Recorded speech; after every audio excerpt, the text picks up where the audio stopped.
It was around 11 a.m. on October 8th, 2011, when I was at home preparing lunch, and the phone suddenly rang. When I picked up, a voice on the other end said urgently, "Your daughter, Emma, has been in a car accident, and they're trying to save her at the county hospital. You need to get here as soon as possible." Hearing this, my mind went blank, and before I could say anything, the person hung up. I stood there for a moment, trying to process the news. Emma went out on her bicycle this morning to run some errands. How could she have been in a car accident? Is this some kind of prank? But the caller sounded so serious. I didn't have time to think further. I immediately dropped what I was doing, grabbed my things, and rushed out of the house. I flagged down a cab and headed straight for the county hospital. As I sat in the back seat, my heart raced, and I stared out the window, feeling completely overwhelmed. All I could think was, how badly is Emma hurt?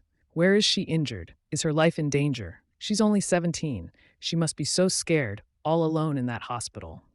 The more I thought about it, the more panicked I became. I desperately wanted to be by her side, to see for myself what was happening. In my helplessness, I turned to my faith and silently prayed.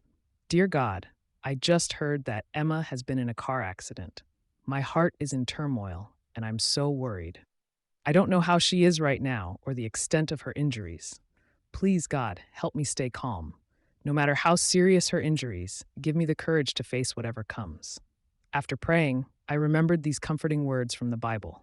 The Lord is my rock, my fortress, and my deliverer. My God is my rock, in whom I take refuge, my shield and the horn of my salvation, my stronghold. Psalm 18:2. Yes, God is almighty and holds control over everything. I needed to trust in him and rely on his strength to get through this situation. Thinking this, I began to feel a bit calmer. When I arrived at the county hospital, I rushed into the emergency room and saw Emma lying on a hospital bed, covered in blood.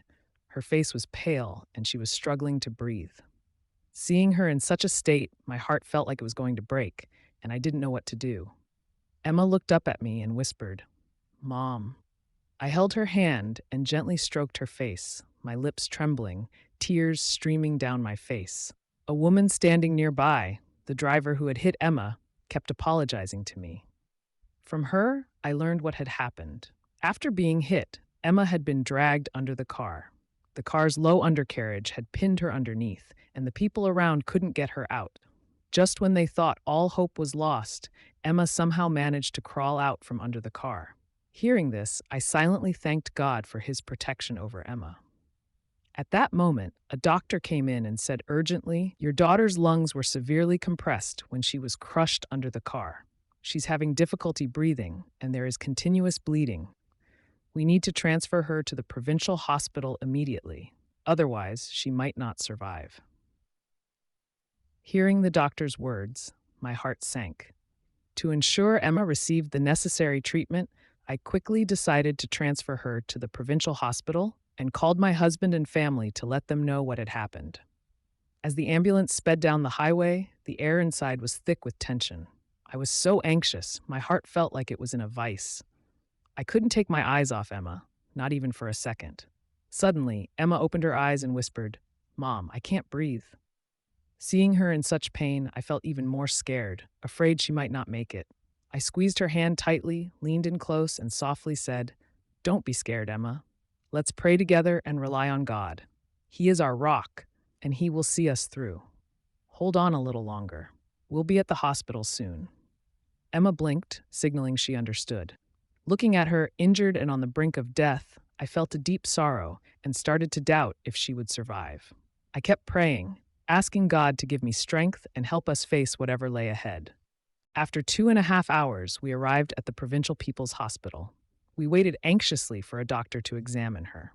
When he finally came, he took one look at Emma and said, "Her condition is very serious. We have no available rooms or beds. You should try another hospital immediately." Then he turned and walked away.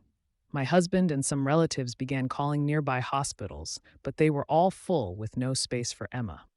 Moreover, transferring her again would delay treatment further, and I was terrified she might not survive.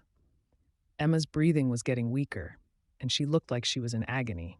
I was frantic. Aren't doctors supposed to save lives? How can they just walk away when she is in such a critical state? If she doesn't get treatment soon, she could die at any moment. I was desperate, wishing a kind doctor would appear and help us, but no one came. Feeling completely helpless, I prayed again, "Dear God, Emma's condition is critical, and no hospital will take her. I don't know what to do. Please, God, make a way for us." After praying, I remembered a verse. "The king's heart is in the hand of the Lord. He directs it like a watercourse wherever he pleases." Proverbs 21:1. Yes, God is in control, and he can guide people's hearts.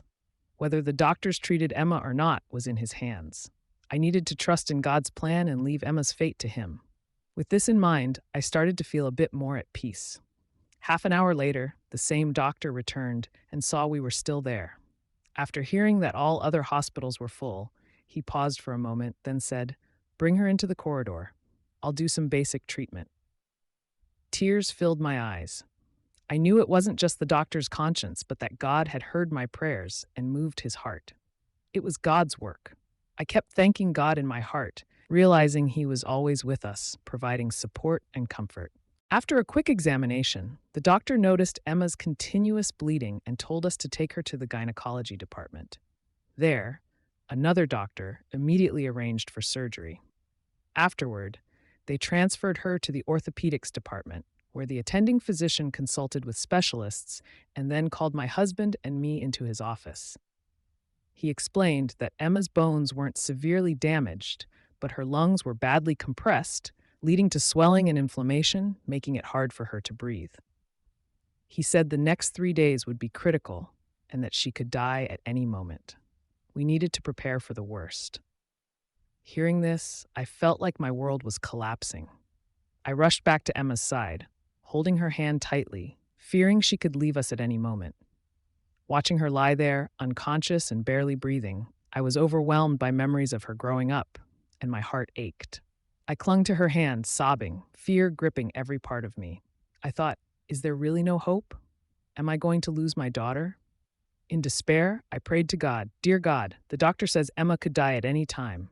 I'm so scared. Please help me face this." After praying, I remembered a hymn. "Faith is like a bridge. Those who cling to life will struggle to cross it, but those willing to let go can walk over it, sure and free." These words reminded me that my fear was due to a lack of faith in God. I wasn't truly believing that God controls everything, including life and death. I had been fooled by Satan's lies, thinking the doctors held my daughter's fate. But when Emma was hit by the car and pinned underneath, it was God who protected her and allowed her to crawl out. When the doctors refused to treat her, it was God who moved their hearts after my prayers. These experiences showed me God's power and sovereignty. Everything is under his control, not the doctor's. I realized God was using this situation to strengthen my faith, teaching me to trust his plan and not be swayed by fear or doubt. I prayed again, surrendering to God's will. "God, no matter what happens to Emma, I trust your plan and accept it. Please give me strength to face whatever comes." With this prayer, I felt more at peace. Around 4 p.m., Emma's breathing suddenly worsened, and she seemed to be in great pain. My husband quickly called the doctor, who said she was about to stop breathing. They needed to open her airway and use a respirator, or she would die. I was terrified, worried that she might need a breathing tube permanently. But we agreed to the procedure to save her life. After half an hour, the doctor said, "This is her last chance. If she can't breathe with the respirator, there's nothing more we can do." My anxiety returned, fearing she might deteriorate again. We stayed by her side, watching her breathing closely. At 11 p.m., Emma's breathing became more rapid. She opened her eyes and signaled for a pen. With great effort, she wrote, "Mom, I think this is it. I can't breathe." Seeing her write those words broke my heart, but I had a deep sense of peace. I realized my fear was about losing her, but that was not trusting God's plan. I prayed, "Dear God, I accept whatever you have planned for Emma. Whether she survives or not, I trust your decision." As we all held our breath, waiting for the doctor's response, Emma's breathing became even more labored. Desperately, we pleaded with the doctors to try again. After a few attempts, they managed to clear her airway, and her breathing stabilized. Tears of relief flowed down my cheeks. Emma had made it through the night. Though her condition was still critical, I felt a renewed sense of hope. I thanked God for his mercy and the strength he had given us. For the next 3 days, we stayed by Emma's side, praying constantly. We watched her condition closely, and each day she seemed to improve slightly. Slowly but surely, she began to recover. Though it was a long and challenging journey, every step of the way, I felt God's presence guiding us, giving us strength and hope. Looking back on this experience, as terrifying and painful as it was, I see that it brought me closer to God. It taught me to trust him fully, to rely on his strength, and to find peace in his love. I realized that no matter how difficult the circumstances, God is always with us, guiding us through our darkest moments. I am forever grateful for the lessons I've learned and the faith that has grown stronger through this ordeal. Emma made a remarkable recovery after her accident. Though the journey was long and filled with challenges, she gradually regained her strength and health. Her lungs healed over time, and she was able to breathe normally again without the need for a respirator. The injuries from the accident left her with some scars and memories of a difficult time, but Emma is now doing well. She has shown incredible resilience and courage throughout her recovery, inspiring everyone around her with her positive attitude and determination. Today, Emma is living a full and active life, cherishing each moment and grateful for the second chance she was given.